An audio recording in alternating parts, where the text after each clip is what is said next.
যার মা হাসপাতালে অসুস্থ আছে এবং জীবন মৃত্যুর সন্ধিক্ষণ, এতে কোনো সন্দেহ নেই। এখন তাকে যদি কেউ বলে আপনি আসেন না কেন, আপনি করেন না কেন, নির্বাচনে আপনি প্রার্থী হবেন না কেন, আপনার ভোটার নাই কেন, মানে এই সমস্ত কথা বলা মানে এর সাথে আর বড় জাহেল আর জুলুম হয় না। মানে আমরা সেই নিষ্ঠুরতাগুলো কিন্তু একটা বড় রাজনৈতিক দলের উপর প্রদর্শন করে যাচ্ছে। তার মা হাসপাতালে মৃত্যুসজ্জায় লড়ছেন, কিন্তু অ্যাট দ্য সেম টাইম তাকে কিন্তু দলের হাজার হাজার নেতা কর্মীদের যে অভিমান, কষ্ট, রাগ, ক্রোধ, এগুলোর সঙ্গে কমপ্লাই করতে হচ্ছে। কে মনোনয়ন পেল, কে পেল না, এই কথাগুলো তাকে এই সময় বলতে হচ্ছে। কিন্তু এই ঘটনা যদি ধরেন তারেক রহমান সাহেব পলিটিক্যাল লোক না হতেন, আপনি পার্সোনালি হতেন, আপনার মা হাসপাতালে ভর্তি এইভাবে মরণাপন্ন, এবং এই সময়টি এসে যদি আপনার কাছে কোনো পার্থিব কোনো বিষয় বলতে, আপনার অফিসে কোনো বিষয় আপনার কাছে এসে বলতেও, আপনার কোনো ম্যানেজার এসে বলতে, আপনার কিন্তু মেজাজ ঠিক থাকার কথা না।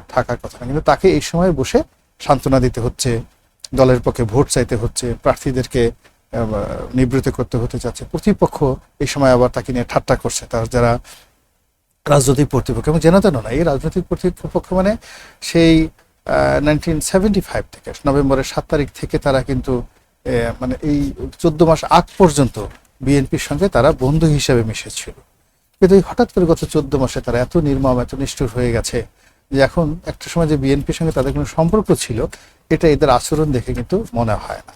এরা সবাই খুব উগ্র আচরণ করছে, এবং যাতে করে বেগম জিয়া পরিবার, তারেক রহমান সাহেব, বিএনপির শীর্ষ নেতৃবৃন্দ যারা আছেন, তারা মানে ইমেজ সংকটে পড়েন, বিপদে পড়েন, দিশেহারা হয়ে যান। এই ধরনের কথা, কর্ম, কাজ তারা বিভিন্ন অ্যাঙ্গেল থেকে তারা করার চেষ্টা করছেন। সোশ্যাল মিডিয়াতে নানা রকম প্রোপাগান্ডা ছড়াচ্ছেন, তারপরে শেষে টেলিভিশনে বিভিন্ন রকম নিজেরা সরাসরি বক্তব্য দিচ্ছেন, বিভিন্ন তাদের যে সকল মানে হ্যান্ডসগুলো আছে, সেই হ্যান্ডসগুলো দিয়ে রাষ্ট্রের বিভিন্ন স্তরে বিএনপির জন্য একটার পর একটা বাধা তৈরি করে আছেন। এখন এই বাধাগুলো কিন্তু এই বিপদের সময় তারেক রহমান সাহেবকে অতিক্রম করতে হচ্ছে। It's not so easy. এটা ইংরেজিতে একটা কথা আছে, it can better imagine than describe. কিছু কিছু বিষয় আছে কল্পনা করা যায়, কিন্তু সেটা বর্ণনা করা যায় না। এখন বিএনপির যারা কর্তা ব্যক্তি, ইভেন মির্জা ফখরুল সাহেব বলেন, সালাউদ্দিন সাহেব বলেন, ইভেন মিস্টার পাভেল বলেন, তারা সবাই কিন্তু একটা খুব সেন্সিটিভ জায়গাতে আছেন।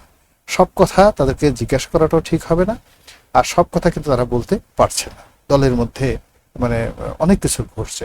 তা আমরা এখন যেই জিনিসটা চাই যে বিএনপির মতো থাকুক।